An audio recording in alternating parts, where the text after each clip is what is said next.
Sir जी रुकिए, sir जी छोड़िए उसे। सर जी क्या कर रहे हैं आप?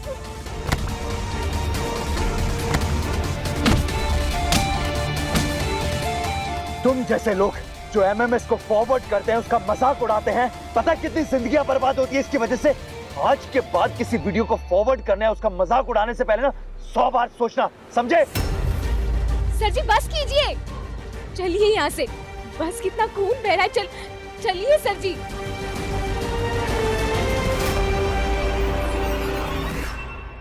ना खून बह रहा है। आप जैसे बार बार अपने शर्ट को उतार कर फेंकते हो ना, वैसे भी ना अपने गुस्से को भी उतार कर फेंक दिया कर।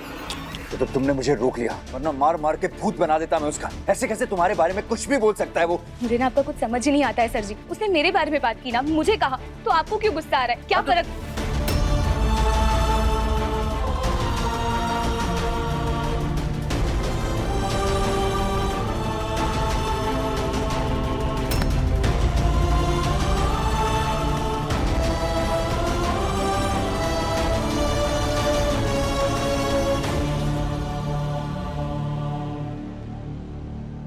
कला पुत्र, दाल चीनी के बाद ना मैं बहुत मुश्किल में हूँ। चल आजा पुत्र, रसोई में थोड़ी सी हेल्प कर दे मेरी। क्या बोल रही हूँ? दिखाई नहीं दे रहा? कला हूँ मैं, कला। तुच्चे कामों के लिए नहीं बनी हूँ मैं, दालचीनी नहीं हूँ मैं। चुप! मैंने आज ही नेल्स करवाए और ये खराब हो जाएंगे तो मैं नहीं करी कोई काम। ओए अब लग गए तेरे नेल्स वेल्स को। तू बस ये करती रहना। असली हाथ तो दाल चीनी ने मारा है। सड़ती रहना अपने शराबी बाप के साथ ही तू। मेरे मैं ना दाल चीनी की फोटो दिखाने लगी थी, देख जरा कितनी सोहनी लग रही है अपने तेज के साथ। नजर ना लगे जे मेरी कुड़ी को।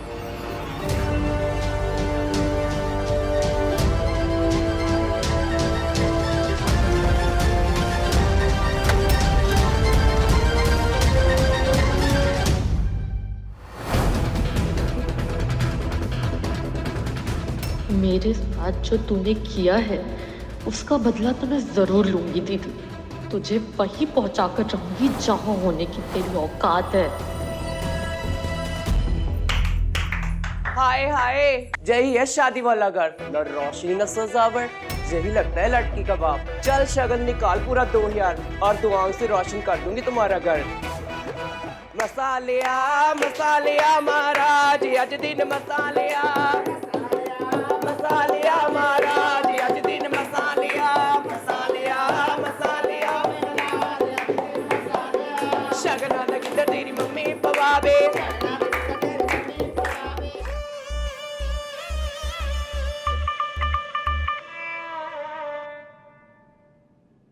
सारी तैयारियां हो चुकी हैं और शाम का मुहूर्त, सारे गेस्ट को भी इनवाइट चला गया। और सुन, आज तेरी मुंह दिखाई की रस्म है। भूल जा कि तो एक नौकरानी है, आज से तू ढिल्लो परिवार की बहू रानी है, इसलिए ठीक ठाक कपड़े पहन लेना।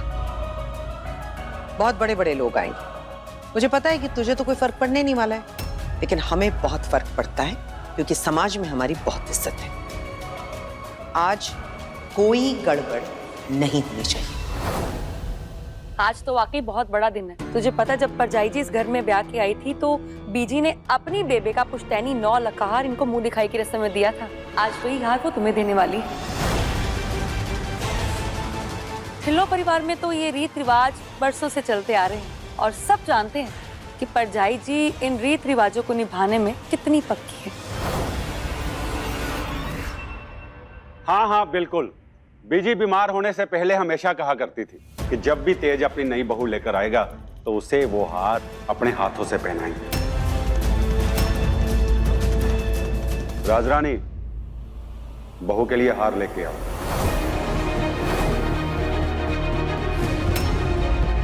आप दालचीनी घर की बड़ी बहू है तो उस 9 लखे हार पर उसी का अधिकार होगा ना।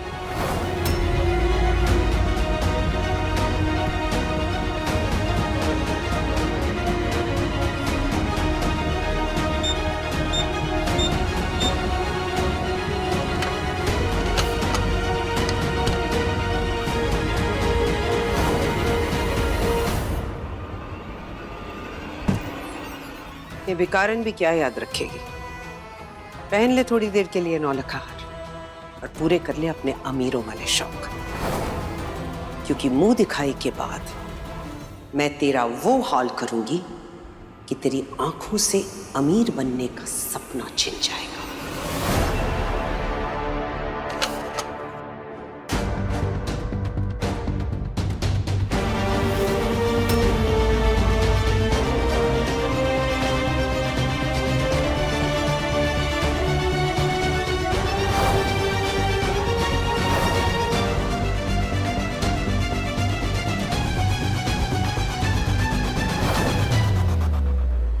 राजरानी, हार बहू के हाथ में दो।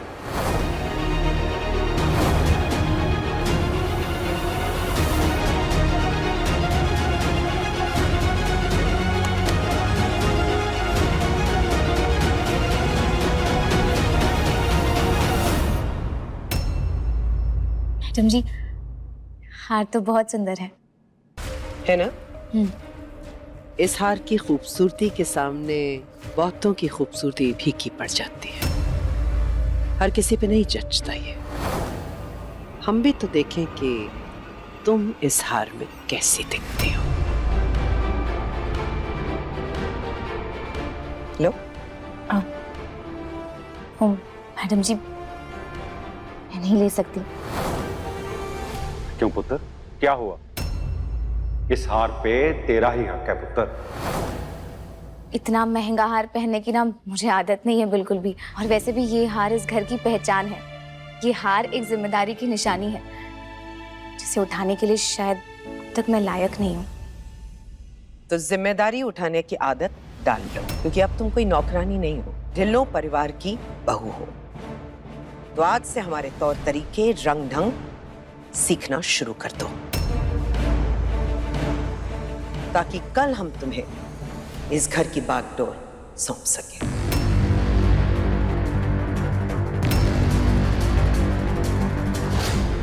तू टेंशन ना ले दालचीनी, मैं और दिव्या है ना, हम दोनों मिलके तुझे सब सिखा देंगे। और तू तो वैसे भी बड़ी समझदार कुड़ी है, तूने तो यूं चुटकियों में सीख जाना सब कुछ। मेरा हार मुझसे छीनकर ये मत सोचना कि राजरानी ढिल्लों हार गई। अपनी इज्जत रखने के लिए मुझे ये हार इस 2 कौड़ी की नौकरानी को देना पड़ा, लेकिन इसी हार से मैं इस नौकरानी की इज्जत उतार के रहूंगी। टाया टाया टाया मुंडे दे दादे नो, धड़ लगोड़ बताया मुंडे दे दादे नो, धड़ लगोड़ मुंडे दे दादे नो, मुंडे दा दादा शगन मनावे, मुंडे दा दादा शगन मनावे, दादी ओदी लुटियां पावे, दादी ओदी लुटियां पावे, सारे दिन बधाइयां मुंडे दे दादे नो, धड़ लगोड़ बधाइयां मुंडे दे दादे नो। ढिल्लो परिवार के पोते की शादी हुई है, 1 लाख शगन लेके जाऊंगी।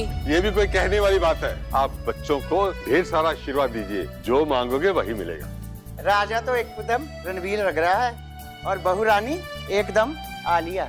क्या जोड़ी है, नजर न लगे दोनों को।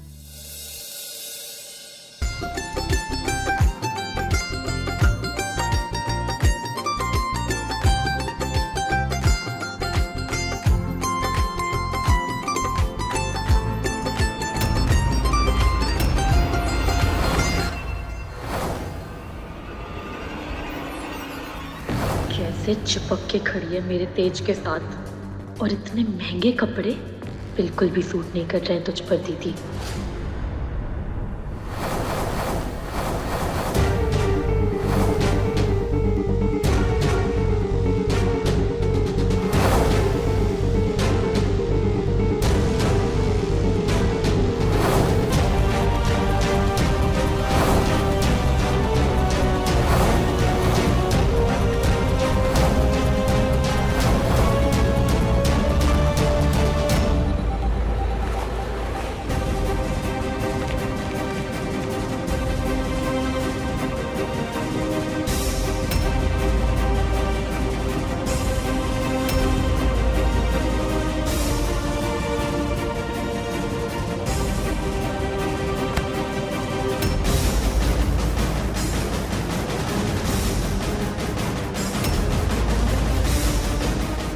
राजरानी मैडम जी किसी किन्नर के साथ कहाँ जा रही है? कौन है?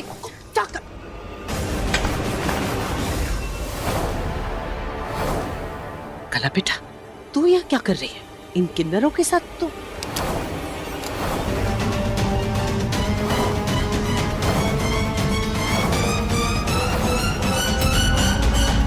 कला कला क्या कर रही है बेटा? एक कन्हटा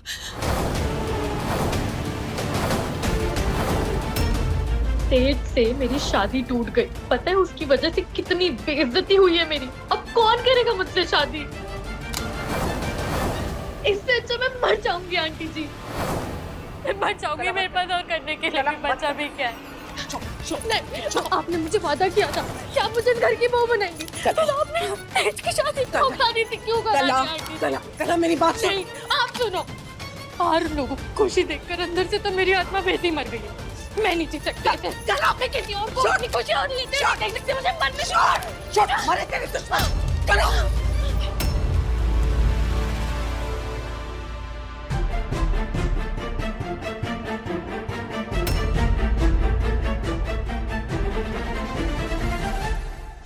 रोज रोज घुट घुट के जीने से अच्छा है रोज रोज मरने से अच्छा है मैं एक बार में अपनी पूरी तकलीफ खत्म कर दूं।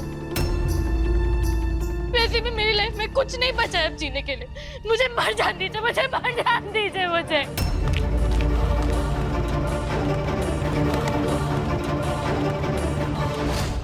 तुझे ऐसा कुछ भी करने की जरूरत नहीं है। सोचने का काम मेरा है, तू सिर्फ अपना दिमाग शांत रख। मैं तुझसे वादा करती हूँ कि 5 दिनों के अंदर मैं इस 2 कौड़ी की नौकरानी को अपने घर से हमेशा हमेशा के लिए निकाल दूंगी और इस घर के दरवाजे उसके लिए हमेशा के लिए बंद हो जाएंगे।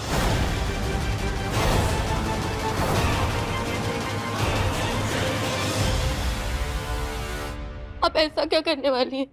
मुंह दिखाई की रस्म खत्म होने से पहले तुझे मेरा पूरा प्लान समझ में आ जाएगा।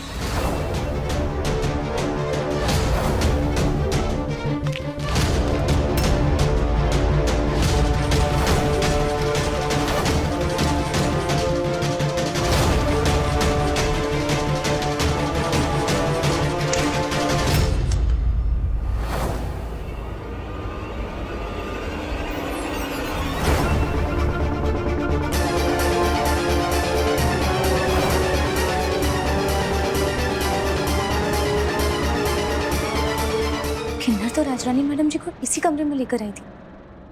कहाँ चले गए?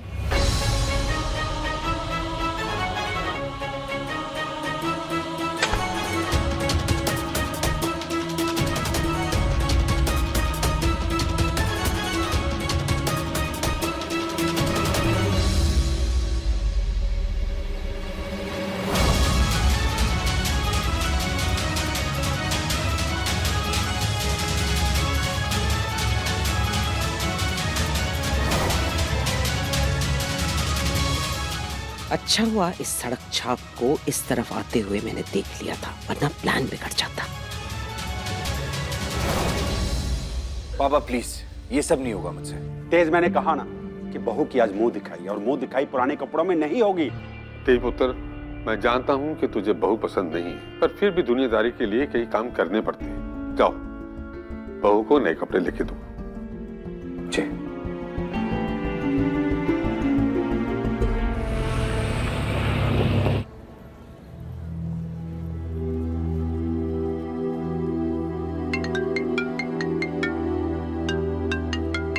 तुम अंदर चलो, मैं आता हूँ। जी? हाँ अवस्थी जी।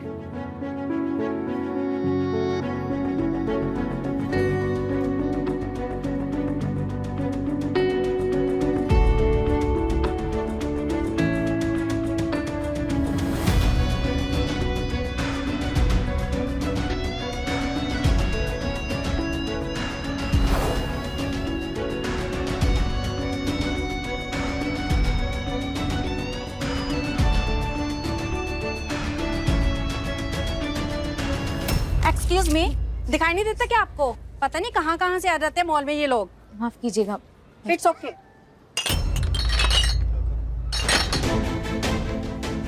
टीचर को किसने अंदर घुसने दिया? इतना महंगा लहंगा खराब कर दिया। माफ कीजिए सर जी, वो गलती हो गई। अरे 50,000 रुपए का है, भरो अब इसके पैसे। 50,000? जी 50,000 तो नहीं होंगे।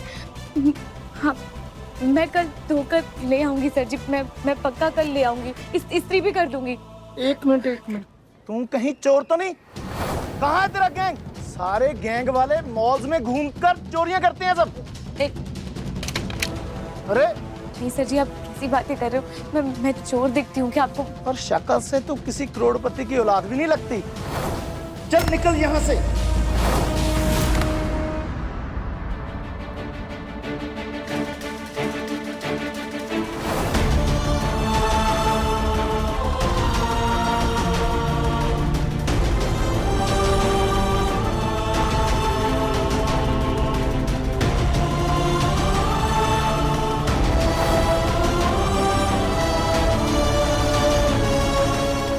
सॉरी सर, उसने आपको हाथ लगाया, चोर है सर वो। जुबान संभाल के बात कीजिए।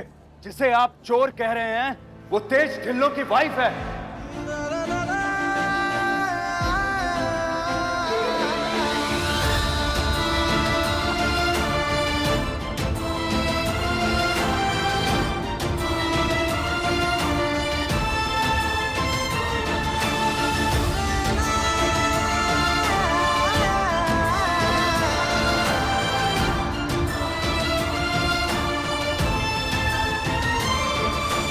आपको क्या लगा इस लड़की की हैसियत नहीं है कि आपके शोरूम के महंगे कपड़े खरीद सकती है?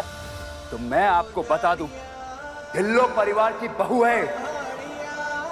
ये चाहे ना तो एक सेकंड के अंदर पूरा शोरूम खरीद सकती है आपका।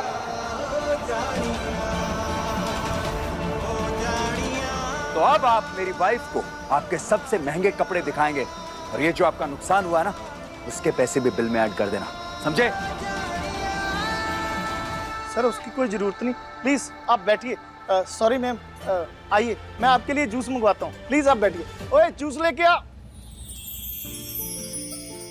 और अरे मैडम को दिखाओ जरा जो चाहिए इन्हें।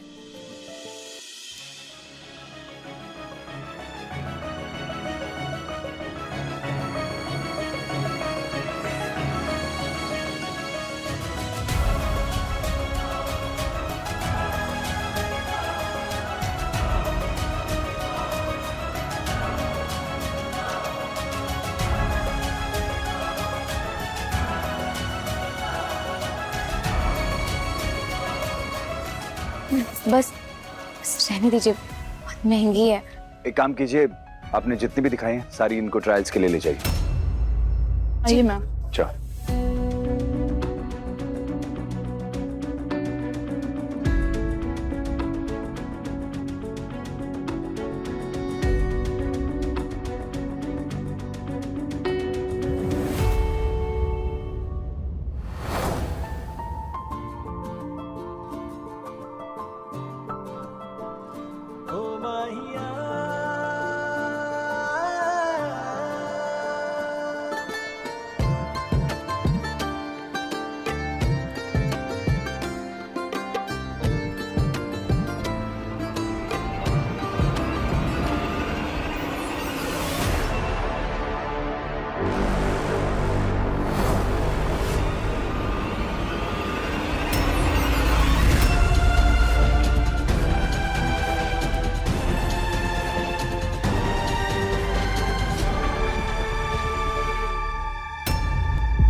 ये भी पैक कर दूं?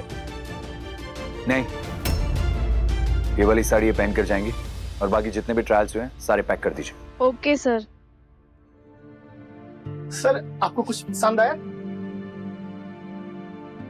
जितना भी इन कपड़ों का हुआ है वो, और सुबह आपका जो नुकसान हुआ है उसका भी कट कर लीजिएगा। सर उसकी कोई जरूरत नहीं। जरूरत है। आपका काम यहाँ पर लोगों को कपड़े बेचना है, उन्हें जज करना नहीं। और आज के बाद किसी के पहनावे से उसकी हैसियत का पता नहीं चलता है। ये बात तो आज आप समझ ही गए होंगे। हाँ, तुम क्यों पकड़ रहे हो इन्हें?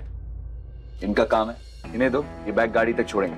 अब मैं लेके आता हूँ सर। आप चलिए मैं लेके आ रहा हूँ। प्लीज मैं।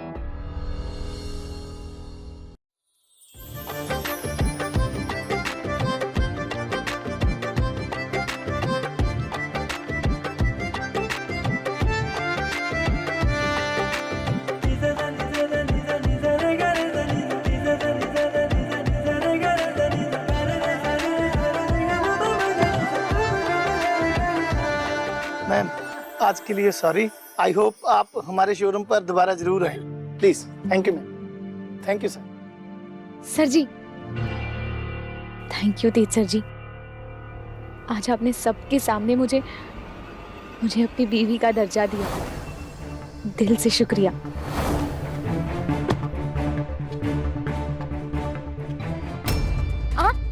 ज्यादा खुश होने की जरूरत नहीं है, समझी?